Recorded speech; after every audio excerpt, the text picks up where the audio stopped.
విజయవాడలో గత కొంతకాలం కురిసిన వర్షాలకు లోతట్టు ప్రాంతాలైన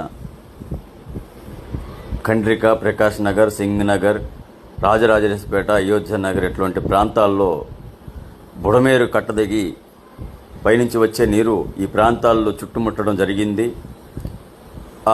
ఆ సందర్భంలో తుఫాన్ తర్వాత నెక్స్ట్ ఆదివారం నాడు మా మహంతి అప్పలనరసయ్య మహాలక్ష్మి చారిటబుల్ ట్రస్ట్ ద్వారా మేము ఉదయం వృద్ధులకు, పిల్లలకు బిస్కెట్ ప్యాకెట్లు మరియు మధ్యాహ్నం భోజనం ప్యాకెట్లు మీరు చూస్తున్నారుగా.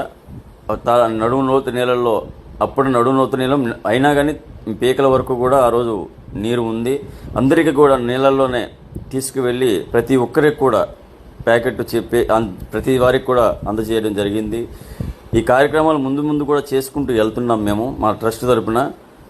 ఈ ట్రస్ట్ తరపున ఈ భోజన పంపకాల్లో మాతో పాటు తిరుగుతున్నటువంటి యువతకు సహకరిస్తున్న వారికి ధన్యవాదాలు చెప్పుకుంటున్నాను. ఎవరైనా సేవ చేసే వాళ్ళు ఉంటే ఇట్లాగే మాకు వాలంటీర్గా వస్తే చాలు, ఎవరైనా కానీ వారి అందరికీ కూడా కృతజ్ఞతలు తెలుపుకుంటున్నాను. నమస్కారం. Thank you. ఈరోజు విజయవాడ రాజీవ్ నగర్, ప్రకాష్ నగర్, ఖండ్రిక ప్రాంతాల్లో నీట మునిగిన ప్రాంతాల్లో ఆహారం పొట్లాలు అందజేయడం జరిగింది. చాలా వరకు మేము ఒక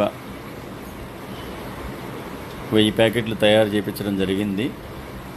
అవి కూడా చాలా అపార్ట్మెంట్ల పైన వెయిట్ చేస్తున్నారు. చూడండి, వీడియోలో కూడా కనబడతారు.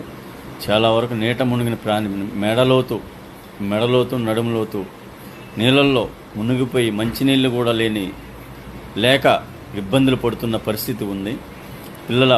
ఈరోజు ఉదయం కూడా మేము పిల్లల కోసం బిస్కెట్లు, వృద్ధులకు బిస్కెట్ ప్యాకెట్లు కూడా అందజేసి వారికి ఇవ్వడం జరిగింది. మధ్యాహ్నం కూడా భోజనం ప్యాకెట్లు నీట మునిగిన వాళ్ళందరికీ కూడా 1000 మందికి అందజేయడం జరిగింది. ట్రాక్టర్ ద్వారా మేము వేసుకెళ్ళి అందజేయడం జరిగింది. ఇంకా అవకాశం ఉంటే చాలా వరకు చాలా ఇబ్బందులు పడుతున్న పరిస్థితి ఉంది. కావున అందరూ కూడా ఆదుకోవాలని కోరుతా ఉన్నా. నమస్కారం.